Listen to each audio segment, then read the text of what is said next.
थोड़ा सा दूध उपमन्यु को दे देती। बहुत दिनों से इसने दूध नहीं पिया है। बहुत दिनों से नहीं पिया तो क्या हुआ? इसके पेट में पीड़ा हुई? नहीं हुई ना? तो बस, और बहुत दिन तक नहीं पिएगा तो कुछ नहीं होगा इसे। हाँ? विधाता तेरी रक्षा करे बेटा। भाभी थोड़ा सा दूध दे देती तो तुम्हारा बहुत उपकार होता। देखो ननद जी, दूध के लिए गाय चाहिए, गाय के लिए धन, और धन के लिए भाग्य चाहिए, और वो तुम्हारे पास है नहीं। वो होता तो तुम यहाँ क्यों आती? अब तुम्हें समझ लेना चाहिए कि तुम्हारे भाग्य में दूध है ही नहीं। हाँ?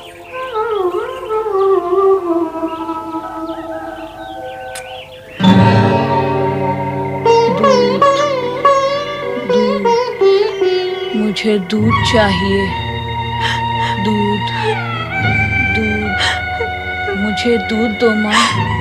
दूध, दूध, दूध, दूध, दूध, मुझे दूध चाहिए। दूध, दूध, मैं लाती हूँ। दूध, दूध, दूध, दूध, दूध, दूध, दूध, दूध, दूध,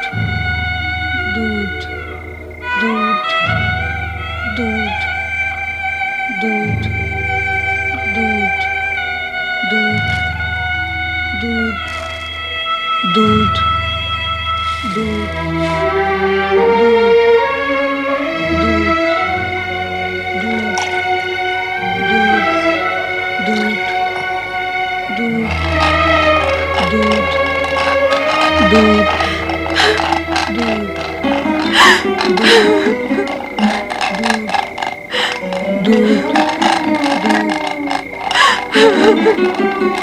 दूध,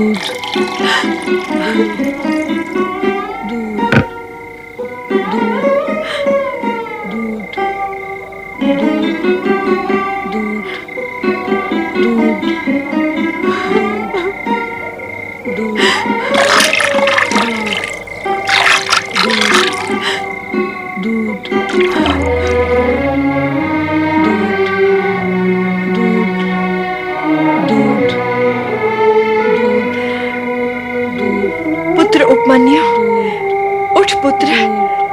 देख मैं तेरे लिए क्या लाई हूँ। उठ, दूध पी ले पुत्र। दूध? हाँ।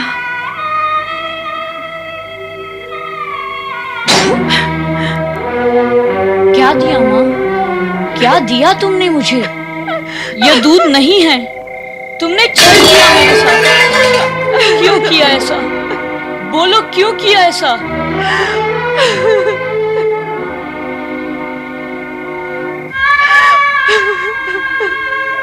रो क्यों रही हो माँ?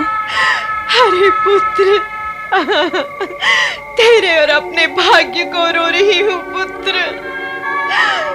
मेरे भाग्य में तुझे पिलाने के लिए दूध तक नहीं है। मैं क्या करूं? पुत्र उपमन्यु, तुझे दूध पीना है ना? अरे तो शिव की आराधना कर। भगवान शिव की आराधना कर पुत्र।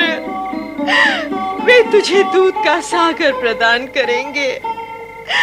तेरे पिता की भी यही इच्छा थी पुत्र कि तू शिव की आराधना करे।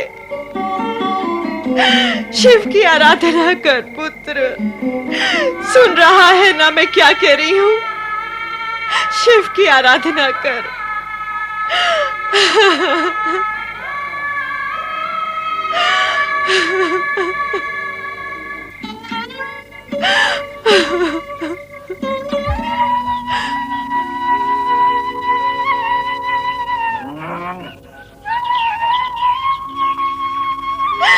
पुत्र उपमन्यु, तुझे दूध पीना है ना? अरे तो शिव की आराधना कर। वे तुझे दूध का सागर प्रदान करेंगे। शिव की आराधना कर, शिव की आराधना कर पुत्र। हाँ माँ, मैं शिव की आराधना करूंगा, अवश्य करूंगा। अब मैं घर नहीं आऊंगा। दूध के लिए नहीं, तुम्हारी दुख दूर करने के लिए